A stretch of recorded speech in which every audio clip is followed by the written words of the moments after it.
সাদ্দুআন সাবিলিল্লাহ, আল্লাহর রাস্তা থেকে যারা মানুষকে ফিরায়, জিদনাহুম আযাবান ফাওকাল আযাব, আমি তাদেরকে শাস্তির উপরে শাস্তি দিব, বিমা কানু ইফসিদুন, এই জন্য যারা পৃথিবীতে অশান্তি সৃষ্টি করেছে।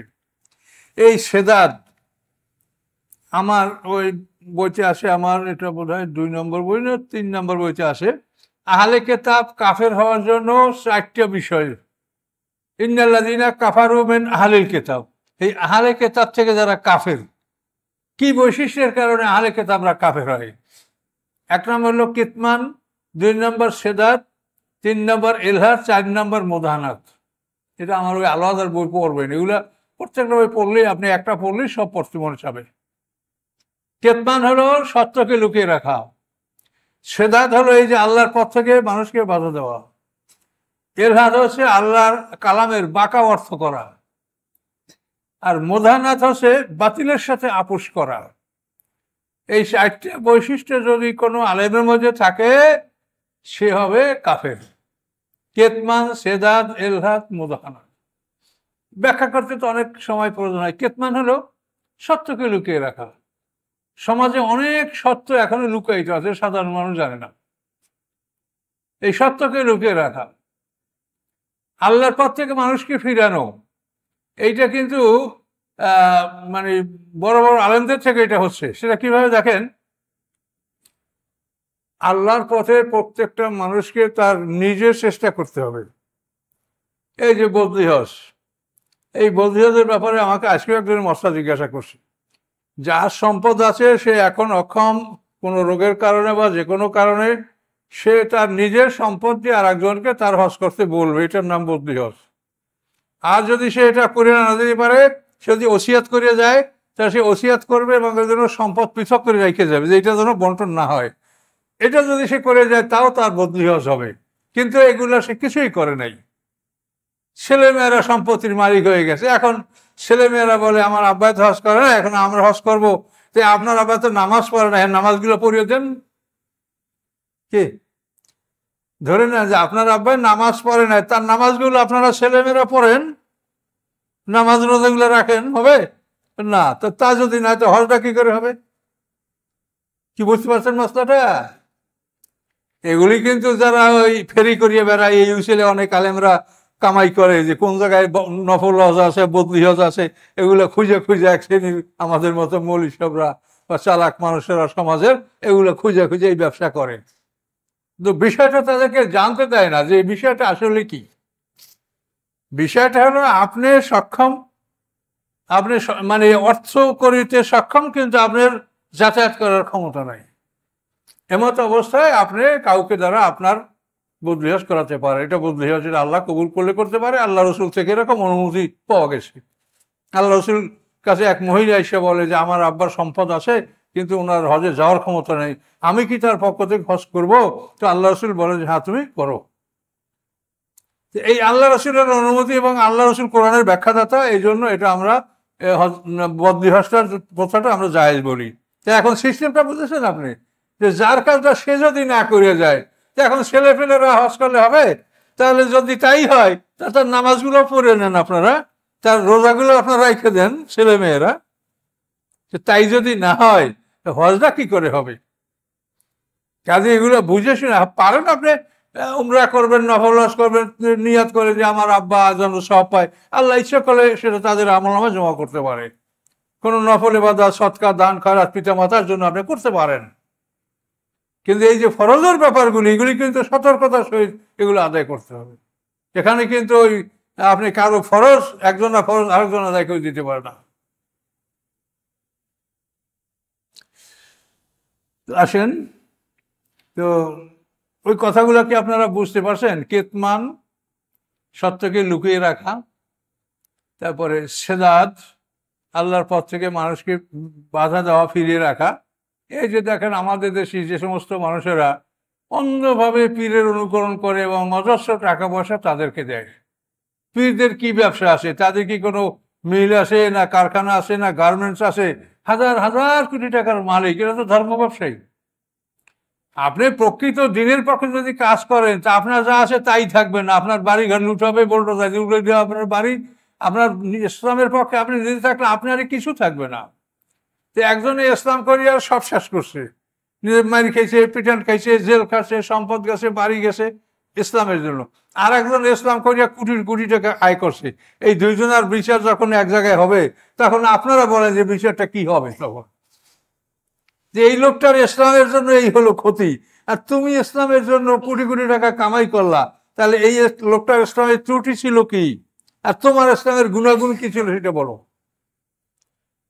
এগুলো আপনারা চিন্তা করেন। 50,000 বছর সমান দিনে বিচারটা হবে সে এমনি না, এটা কাজের সময়টা প্রতিটা মুহূর্ত কাজে লাগবে। তাহলে এখন দেখেন যে এইখানে এই ধর্ম ভাষা এটা বলার জন্য তো আমরা অপরাধী। আমি তো বরিশালের মানুষ, আমি তো মানে জীবনে কোনোদিন দাঁড়াইতেই পারি না এই এদের চাপে। এদেশে তো এগুলো একটু কম আসে, আমাদের বরিশাল অঞ্চলে তো সব মানুষ এই পীর মুরিদ, কোনো হয়তো সর্বনাই নাই, শশীনা নাই, এগুলো সব আমাদের দেশের লোক। আর যে কত পীর আছে গ্রামে ভাই, এর কোনো সীমা নাই। গ্রামে গ্রামে পীর, ঘরে ঘরে পীর। তাহলে এখন এই যে বিষয়টা আপনি দেখেন, ধর্ম ব্যবসা, আপনি যদি মানুষকে সঠিক কথা বলেন, সে ধর্ম ব্যবসা থাকে না।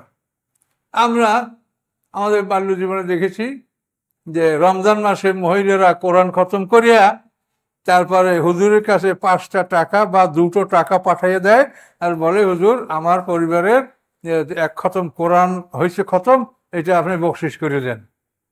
এই হুজুর দ্বারাই বকশিস এবং কিছু টাকা এবং বকশিস। এখন আপনি বলেন, আসলে যদি এটা তারা সত্য কথাটা বলে যে একটা মানুষ কোরআন তেলাওয়াত করলো, তার কাঁধে ফেরেশতা বসা, ফেরেশতা এটা রেকর্ড করছে, এবং দিনে তেলাওয়াত করলে আসরের পরে আল্লাহর কাছে গেছে, রাত্রে তেলাওয়াত করলে ফজরের নামাজের পরে আল্লাহর কাছে চলে গেছে, তা আপনি বকশিসটা কি করলেন? এগুলো হলো ফাঁকি এবং ধর্ম ব্যবসা। কথা বুঝতে পারছেন? এগুলো হচ্ছে ধর্মের ফাঁকি এবং ধর্ম ব্যবসা। কাজে এই জন্য যদি সত্য কথা আমরা বলি, তাহলে আমাদের এই ব্যবসাটা কমিয়ে যায়। এইটার নাম হলো কেতমান, সত্যকে লুকিয়ে রাখা। আর এর মধ্যে সেদাত হলো যে একটা লোক আল্লাহর পথে নিজে যে চেষ্টা মেহনত করবে, সেই চেষ্টা মেহনতটা সে করছে না। এই জন্য যে আমি হুজুরের সাথে সম্পর্ক রাখছি, আমি বছরে 2বার তার বাড়ি মাহফিলে গেছি, আমি টাকা দিয়েছি, কাজে হুজুর যদি ভেস্তে যায় তো অবশ্যই সে আমাকে নিয়ে ভেস্তে যাবে। কাজে এই ভেস্টের জন্য সে নিজের কোনো মেহনত করতে হবে, এই চিন্তাটা তার মাথার মধ্যে নাই। কাজে আপনি ঢাকা যাবেন, আপনাকে জানতে হবে যে আপনার রাস্তাটা ক্লিয়ার কিনা, কোন পথে রাস্তা ঠিক আছে, কোনখানে ব্রিজ ভাঙ্গা না, কোনখানে রাস্তা ব্যারিকেড আছে, এগুলো জানিয়ে শুনেই তো আপনি গাড়িকে ঘুরিয়ে ফিরিয়ে নিয়ে আপনি গন্তব্যে যাবেন, কি ঠিক না? কিন্তু সেটা যদি আপনি নিজে এই চেষ্টাটা না করেন, তাহলে অপরের চেষ্টা এটা হবে না। অপরের চেষ্টা এটা হবে না। তার প্রমাণ হলো আল্লাহ কি বলছেন, আল্লাহ রসুলের চাচা যে আবু তালেব, এই আবু তালেবের জন্য আল্লাহর কাছে আমাদের রাসূল বহু দোয়া করছেন যে আমার চাচাকে আল্লাহ হেদায়েত দেন। শেষ পর্যন্ত আল্লাহ জানাই দিলেন কি, ইন্নাকা লা তাহদি মান আহবাবতা, যে হে রাসূল আপনি যাকে ভালোবাসেন তাকে আপনি হেদায়েত দান করতে পারবেন না। তার কারণ হেদায়েত তার চাইতে হবে, আপনি চাই না আমি আপনার সবাই তাকে হেদায়েত দেব। সূক্ষ্ম জিনিস, কথাটা বোঝেন। যে রাসূল আপনি তার জন্য হেদায়েত চাচ্ছেন, তাকে আমি হেদায়েত দিব, সে যদি আমার কাছে হেদায়েত চায় তাকে আমি হেদায়েত দিব। এখন এই জিনিসটা বোঝেন, রাসূলের যদি এইটা ইখতিয়ার না থাকে কিছুই, যে সে তার চাচাকে অনুরোধ করিয়ে তার হেদায়েত আনবে, তাহলে পৃথিবীর কোন পীর ওলি আল্লাহ আপনার জন্য হেদায়েত নিয়ে আসতে পারবে? হেদায়েত তো আপনাকে চাইতে হবে, হেদায়েত তো আপনাকে অনুসন্ধান করতে হবে। কাজে এই জন্য এই সমস্ত বিষয়গুলি কিন্তু আমরা সমাজে এগুলো অস্পষ্ট, ইমপ্লিসিট, এগুলো মানুষের কাছে মানে পরিষ্কার না যে আসলে বিষয়টা কি। কাজে আল্লাহ রসুল যখন দোয়া করিয়া কারো হেদায়েত আনতে পারেন না, কাজে আপনার পীর আপনার জন্য দোয়া করে কিছু করতে পারবে না, আপনাকে করতে হবে। এবং কোরআনের বিভিন্ন জায়গায় বলা আছে, সেখানে সব জায়গায় বলা আছে যে আপনার কাছে তারা আসবে, অপরাধীরা আসিয়া আপনার আল্লাহর কাছে দোয়া করবে এবং আপনিও দোয়া করবেন, তখন আমি তাদের ক্ষমা করব। হুজুর এটা আছে না কোরআনে, যে আপনার কাছে যাউকা, আপনার কাছে আসবে, ফাস্তাগফিরুল্লাহ, আল্লাহর কাছে মাপ চাবে, আস্তাগফিরুল্লাহুর রাসূল, এবং রাসূলও তাদের জন্য মাপ চাবে, তখন ইয়াজিদিল্লাহ গফুরুর রহিম। দেখেন কোরআনে পরিষ্কার কথা বলা আছে যে অপরাধ যারা করেছে যাউকা, আসবে আপনার কাছে, আইসা ফাস্তাগফিরুল্লাহ, মাফ চাবে আল্লাহর কাছে, তারপরে আস্তাগফিরুল্লাহ রাসূল, রাসূলও তাদের জন্য আল্লাহর কাছে তারপরে এই সমস্ত পাবে আল্লাহকে তাওয়াবুর রহিম। দেখেন কোরআনে পরিষ্কার বলা আছে। তাহলে কোনো মানুষের জন্য কেউ দোয়া করে কিছু করতে পারে যদি নিজে যদি অগ্রসর না হয়। এই জিনিসগুলো বাধাগ্রস্ত হয় এই পীরদের উপরে নির্ভরশীলতার কারণে, যে আমরা এগুলি আমাদের কিছু করতে হবে না, এগুলিতে আমাদের পিসাব আমাদের আছে, তার বগিতে করিয়া তার স্টিমারে করিয়া আমরা সব ভেসে চলে যাবো, নাউজুবিল্লাহ। এটার নাম হলো সিদাত, যে তারা মানুষকে অতি গোপনে তারা মানুষকে আল্লাহর পথ থেকে ফিরিয়ে রাখে। মানুষ আল্লাহর পথে অগ্রসর হওয়ার জন্য চিন্তা ভাবনা করে না, মনে করছে যে আমি যার উপরে নির্ভর করেছি সে আমার জন্য যথেষ্ট, নাউজুবিল্লাহ। এই কথা আল্লাহ বলেন, আল্লাযিনা কাফারু ওয়া সাদ্দু আন সাবিলিল্লাহ, যারা অবিশ্বাস করে আল্লাহর পথ থেকে বাধা দেয়, জিদনাহুম আযাবান ফাওকাল আযাব, তাদেরকে আমি শাস্তির উপরে শাস্তি বাড়িয়ে দেব, বিমা কানু ইফসিদুন, এই জন্য যে তারা পৃথিবীতে অশান্তি সৃষ্টি করতেছিল। ওয়ায়াউমা নাবআসু ফি কুল্লি উম্মাতিন শাহিদা, যেদিন আমি পাঠাবো সকল উম্মতের জন্য একজন সাক্ষী তাদের উপরে, মিন আনফুসিহিম, নিজেদের মধ্য থেকে, অর্থাৎ তাদের রসুল তাদের নিজেদের মধ্য থেকে, সেই রসুলকেই তাদের উপরে সাক্ষী হিসেবে আল্লাহ উপস্থিত করবেন। আর তারপরে কি হবে, জিনা বিকা শাহিদান আলা হাউলাই, প্রত্যেক উম্মতের জন্য এক একজন সাক্ষী হবে তাদের নবী, এবং সকল উম্মতের উপরে সাক্ষী হবেন আমাদের নবী মুহাম্মদ রাসূলুল্লাহ সাল্লাল্লাহু আলাইহি ওয়াসাল্লাম। এখানে আল্লাহ তার সম্মান দিলেন, জিনা বিকা শাহিদান আলা হাউলাই, এদের সকলের উপরে আমি সাক্ষী হিসেবে আমি আপনাকে উপস্থিত করব। ওয়া নাযালনা আলাইকাল কিতাবা তিবয়ানাল লিকুল্লি শাই, এবং আল্লাহ বলেন যে আমি আপনার উপরে এই কিতাব নাযিল করেছি তিবয়ানাল লিকুল্লি শাই, প্রত্যেক জিনিসের বিস্তারিত ব্যাখ্যা সহ। তাহলে তিবয়ানাল লিকুল্লি শাই, সকল জিনিসের ব্যাখ্যাই কোরআনে আছে, কিন্তু সেই ব্যাখ্যাটা আমরা বাইর করতে পারি না আমাদের জ্ঞানের অভাবে। কিন্তু আল্লাহ রসুল এগুলি স্পষ্টভাবেই সব বুঝেছেন, জেনেছেন, সাহাবীদেরকে শিখিয়েছেন। এই জন্য আমরা এই কোরআনের যেখানে জটিল জায়গাগুলি আমরা আল্লাহ রসুল কি বলছেন, সিনিয়র সাহাবীরা কি বলছেন, এই সমস্ত বিষয় অনুসন্ধান করে আমরা এগুলোর সমাধান নিয়ে থাকি। আল্লাহ রসুল থেকে আমাদের সাহায্য নিতে হবে, তিনি হলেন উস্তাদ, শিক্ষক।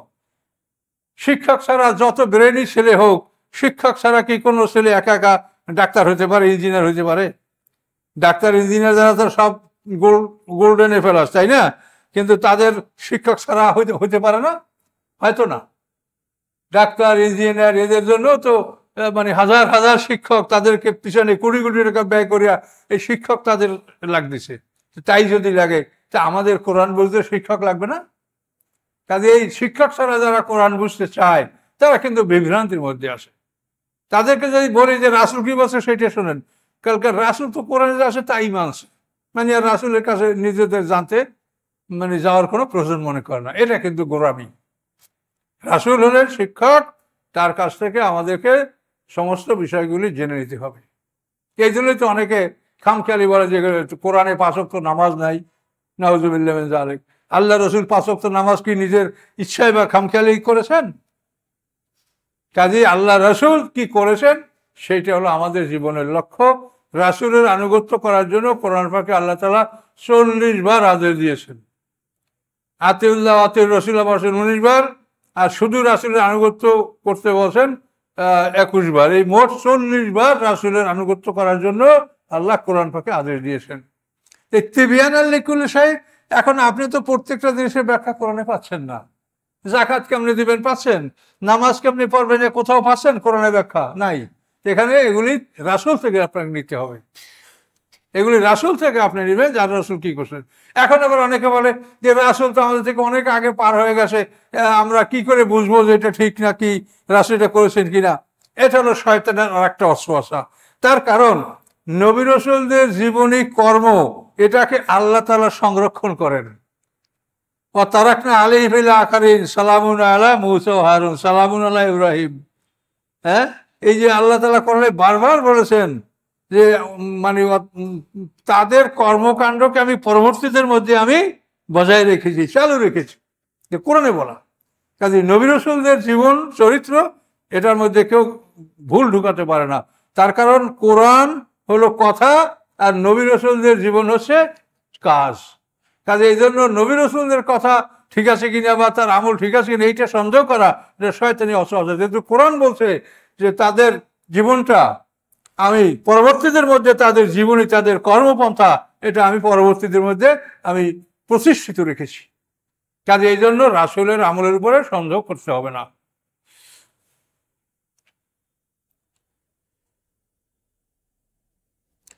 ওয়ানাজ্জালনা আলাইকাল কিতাবা তিবয়ানাল লিকুল্লি শাই ওয়া হুদান ওয়া রাহমা, এবং এই কোরআন হচ্ছে হুদান পথ নির্দেশ এবং আল্লাহর দয়া, বুশরা সুসংবাদ লিল মুসলিমিন মুসলমানদের জন্য।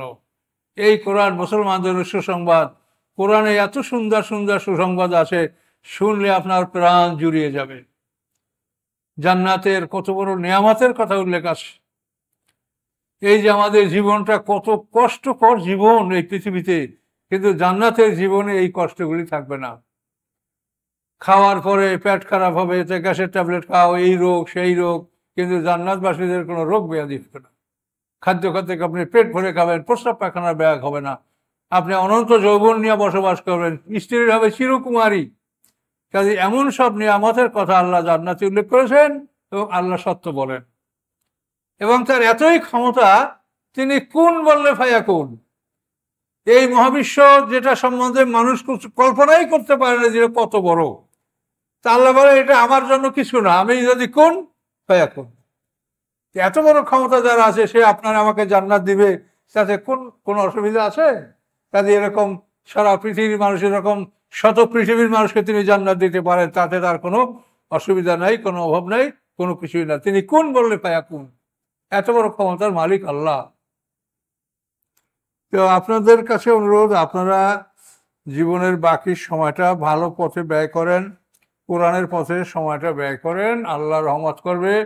কোরআনের মধ্যে যদি আপনি আত্মনিয়োগ করেন তো আপনার দুনিয়ার কাজকর্মগুলি সহজ হয়ে যাবে।